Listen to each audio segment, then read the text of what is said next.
Hey, doing a review for Warcraft 1, Orcs and Humans. Yes, yes, only 20 years too late. Haha, ha ha, Warcraft 1. Um, you're not going to play this, or you're not going to want to play this if you are not a WoW fanboy, or at least a diehard fan of Warcraft 3 and want to see where it starts. That's the first thing I'm going to say. So if you don't give a shit about the Warcraft universe, then I don't even know why you're here.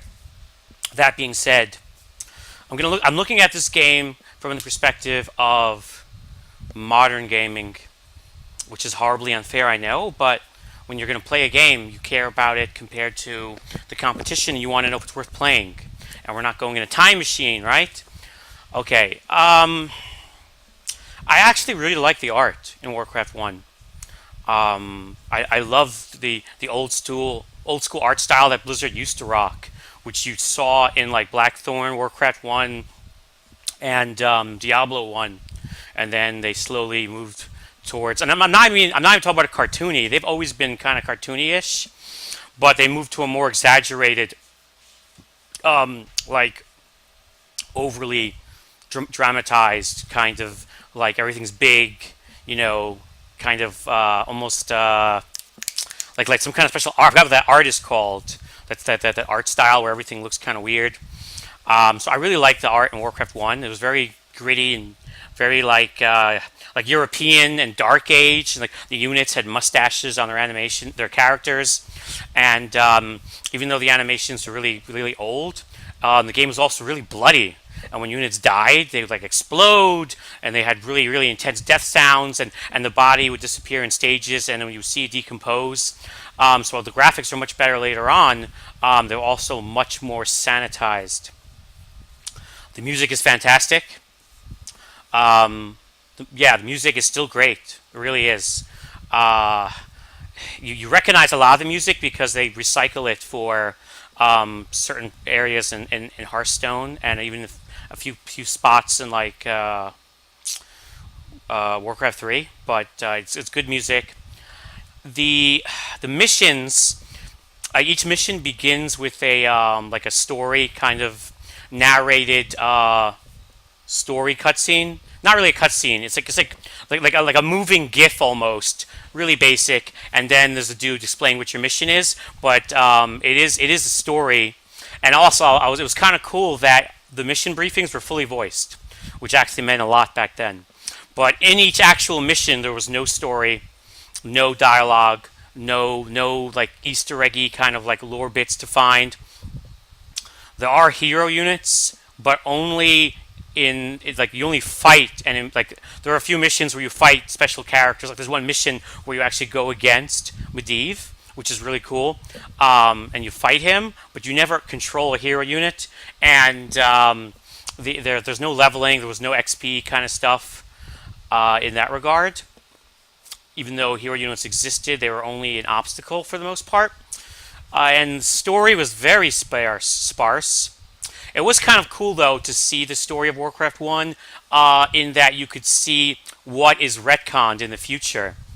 But the controls for Warcraft 1 were absolutely atrocious, completely terrible.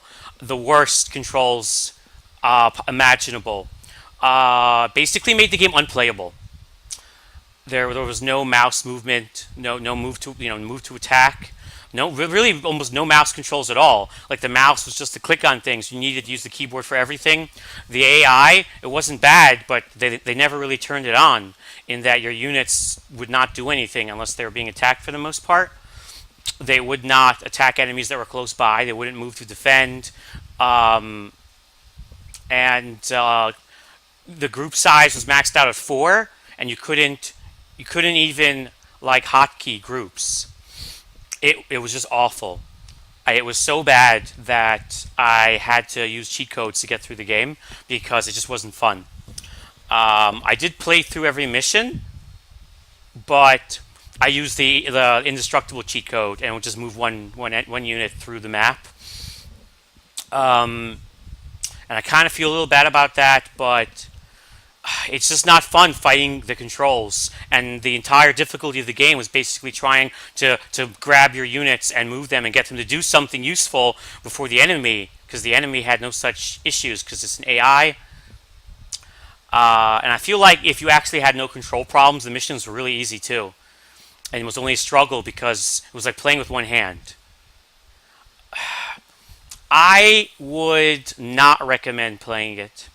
The only way to play it is it's abandonware for the most part. You're gonna have to find it, and then you play it on DOSBox.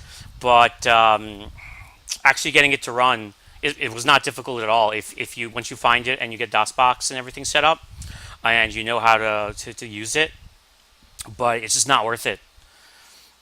It was kind of cool. I did enjoy seeing some of the art and like for example seeing ogres, like the very first time you ever see an ogre in Warcraft, and the ogres had one head, which was really cool. But I just don't think it's worth the effort, even as a hardcore Warcraft fan. But I do think it's worth checking out.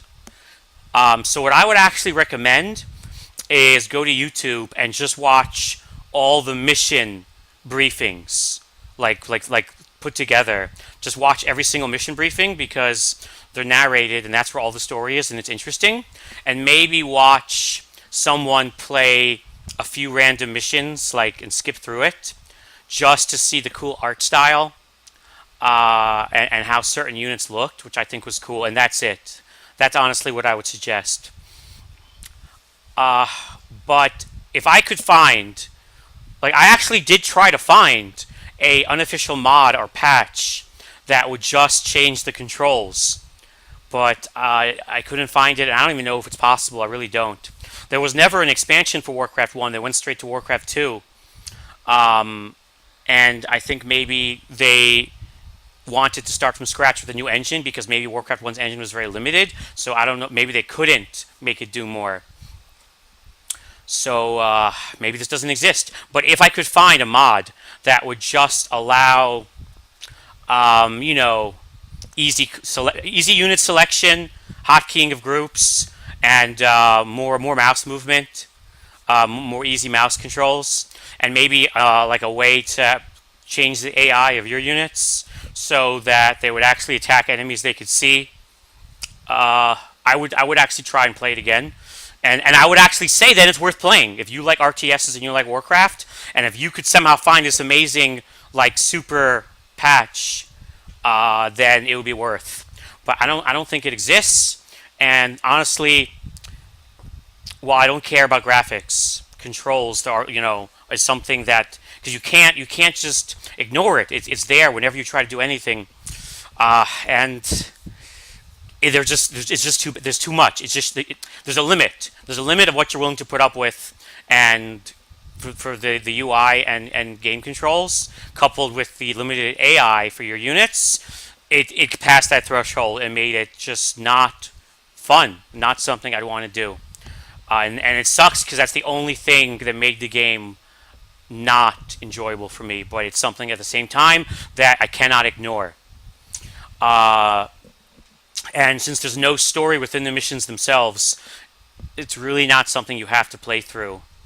Again, I would just say let's just watch the YouTube mission briefings, and maybe find a PDF of the journal. This is the original instruction manual. This was actually really fun to read.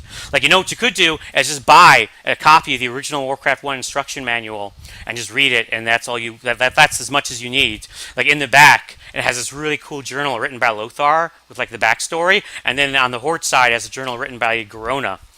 And I actually found it very fascinating, and seeing what's retconned and what's not. I was actually surprised at how much the lore lined up and how little was actually retconned compared from Warcraft 1 to WoW, and that was cool. But the game itself, don't play it, don't bother.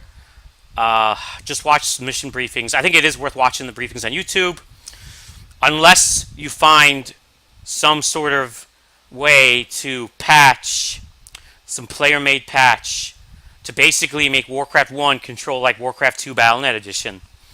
And if you find that, let me know. I'll try it again.